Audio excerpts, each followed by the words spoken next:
Alright, it's time to mix up some more Bondo. I thought I would show you guys how I do this. You professionals know, but some of you newbies might not know. So this is the easiest way rather than going out and buy a mixing board.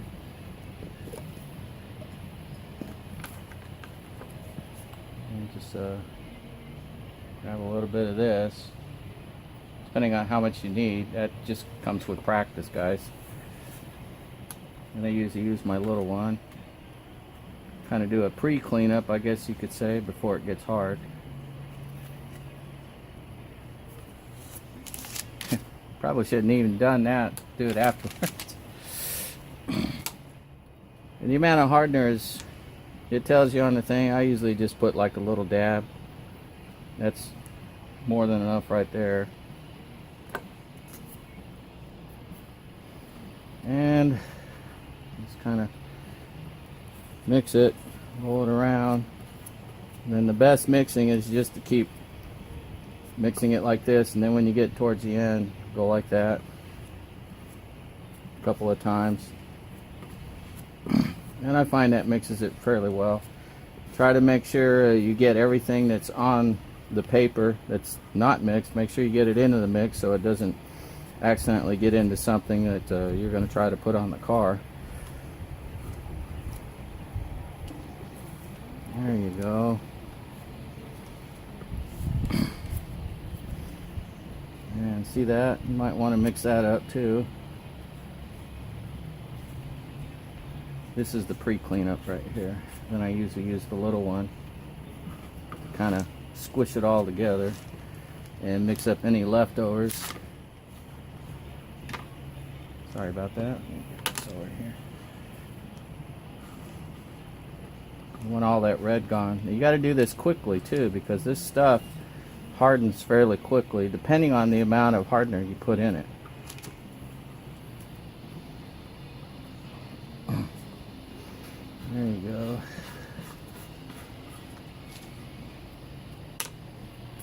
And I forgot to clean my little thing, but that's alright. I pre-cleaned it a little bit. And you can put it on here like this. I don't think I need that much, so I'll leave that there. So let's get over to the car. Okay, let me show you why I'm putting more filler here. I've already put some on here, so let me show you what's going on. Alright, your ruler can be a really good friend. I don't know if you can see it, but there's some air still in there about where anywhere from from the 0 mark right here all the way up to around 4. See the little air gap underneath here? I don't know if you can see it. So I need to, right here it's fairly flat, but from about here down to here there's some air. So I need to fill this all up right up to about here like that. So that's what this is for. Kind of fill this in.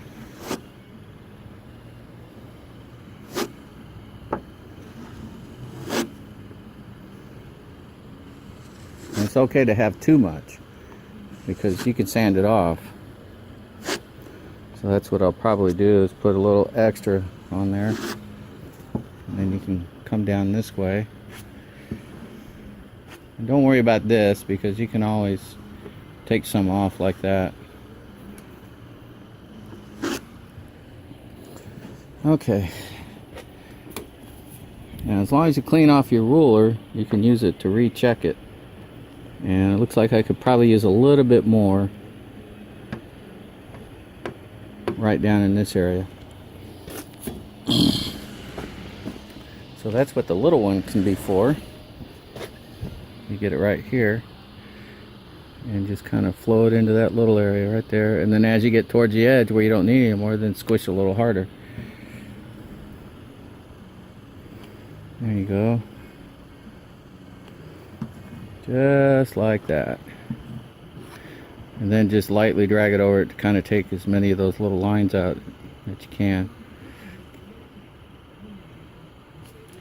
Alright, there you go. And then I usually go up like that to take off any residual, anything like that. There you go. And it looks like that'll work. Now you can find you some little spots up here that aren't really matched up really well, and you can use your leftovers to kind of reblend those. This is already hard on either side, so it's okay, and it'll blend nice. There you go. Find any spots that aren't exactly how you like them. You can fill in some of the rough spots too. There you go. And then there is a working period on this. You can see where it starts to get a little flaky like that. That lets you know you're getting towards the end of the life of it. So there is a time period that you can do it. So now's a good time to take off any extras you think you're gonna take off like that, and be real careful because you don't want to get into area you've already done.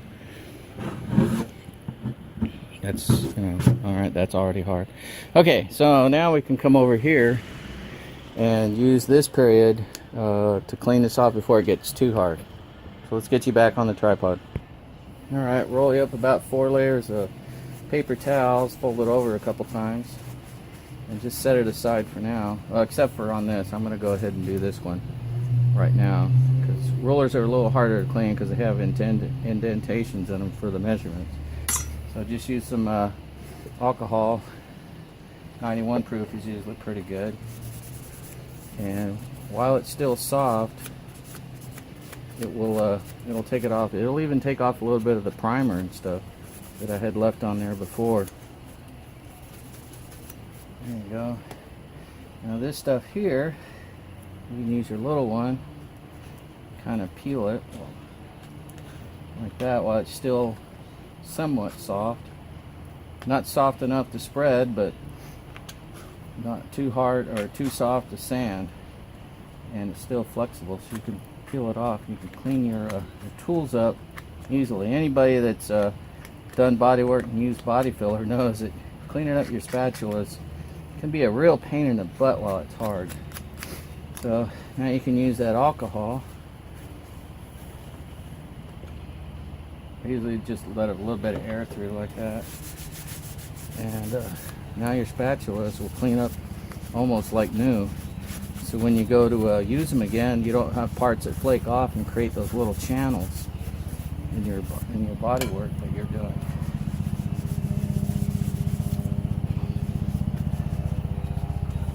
I forgot to do it the last time that I used them. I was able to flake most of it off with my fingernails because I try to keep them fairly clean, and it makes doing the spreading a lot better.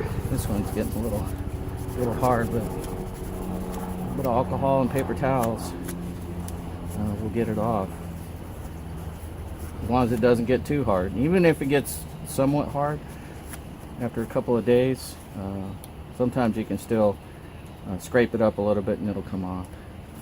Alright, I think that's enough for this video on this portion, so we can get back over to the vehicle there. So this is just a quick video on doing Bondo and mixing Bondo and how to take care of your spatulas and stuff. So thanks for watching, guys. God bless you all. Keep none you out. Bye.